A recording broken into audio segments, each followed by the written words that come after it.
Hey everybody, it's the Mediocre Moviegoer, and today we're going to be talking about the new Spider-Man suit. Now, in the newest Captain America Civil War trailer, they showed off what the new Spider-Man in the cinematic universe is going to be looking like. Now, if you haven't seen the trailer, first off, what are you doing with your life? Second off, it's going to be a link down below in the description if you want to go check it out for yourself. Before we jump into the meat and bones of what the new costume looks like, I have to point out something that not many people online seem to have pointed out. And that's, if you look at the image that's up on the screen right now, you can actually see what the back of the new Spider-Man costume looks like. If you just freeze the frame right when you're watching the trailer, you can see it just for a quick glimpse of a second. Now, if you look at it, you will notice that it looks a lot like the original Spider-Man logo that was in the older comic books or in the television shows, unlike the realistic Spider-Man that was on the back of the newer movies, like the Andrew Garfield one. This is more of a cartoony approach instead of the realistic Spider. I personally really like this, and it's going to help differentiate the Raimi movies, the Garfield movies, and now the MCU movies.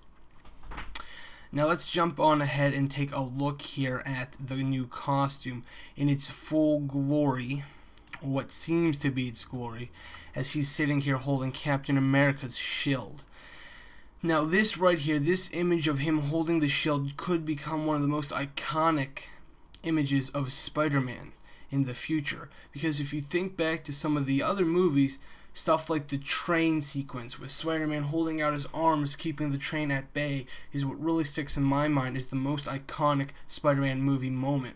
But this right here with him just taking away Cap's shield and holding it out in that pose could become something that we talk about till the end of time.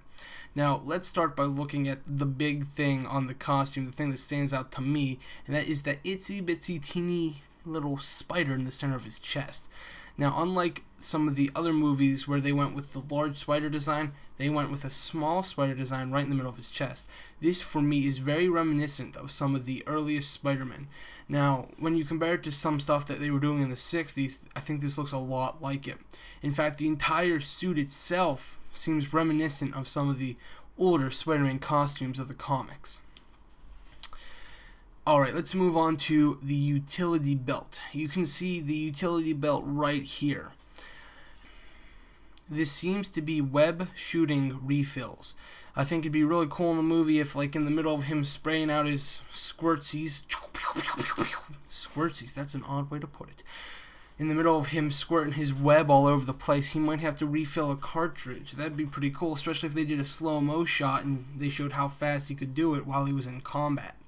Now we know he's going to be using web shooters and not natural webbing due to another spot in this trailer where you can clearly see that he is using some sort of mechanical web shooter. Now, if you also look on the arms and the legs, you'll see these black lines. Now, I heard a lot of people online saying, why are those there? This looks stupid, and they're really hating on this. Now, for me, I think this adds nothing or takes nothing away from it.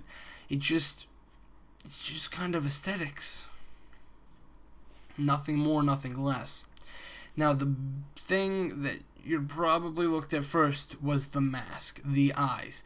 Now, the mask itself, again, is very reminiscent of some of the older Spider-Man stuff.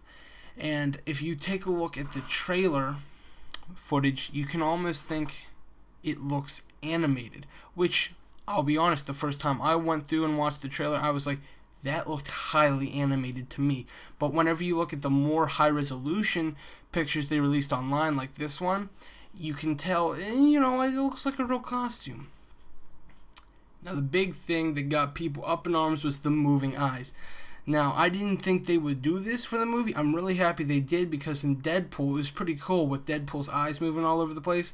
In fact, I think there was a bunch of guys sitting around at Marvel who saw the Deadpool trailer and were like, crap, we gotta do that. Just to try to make it hippie and dippy and new. Hippy dippy and new. Now, whenever you compare this to the other Spider-Man movies, whenever it comes down to the costume design, I think this could possibly end up being the best.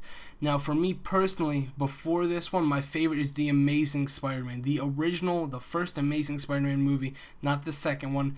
For some reason, that costume for me was really neat. It just looked cool. It looked different. It stood out.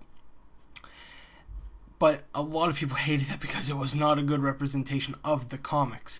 This here really is. This could be the best Spider-Man of all time.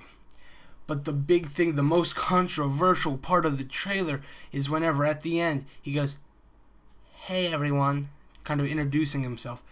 His voice sounds really young and he sounds like a kid, not Spider-Man, more like Spider-Boy, and the voice almost doesn't fit the Spider-Man we're seeing here. Now, I'm not going to base everything I think about Tom Holland's Spider-Man on a one little second of a voice that I'm pretty sure that's not going to be in the movie. I don't think that's what he's going to say. I think they put that there, the "hey everyone," to us, the people watching the trailer, as in, yep, he's here. He's here. Don't worry about it. He's here. Don't worry about Spider-Man pulling a Luke Skywalker. He's in the movie. He's going to be hitting the actions. Hitting the actions. That doesn't make any sense. But anyway, guys, thank you so much for watching this video. Please leave a comment down below telling me what you think of the new Spider-Man costume. Do you love it? Do you hate it? Did the voice ruin it? Does something else ruin it? What do you think? Let me know down below. Please have a wonderful day, everybody, and stay tuned to the channel for more Civil War coverage. Peace out, guys.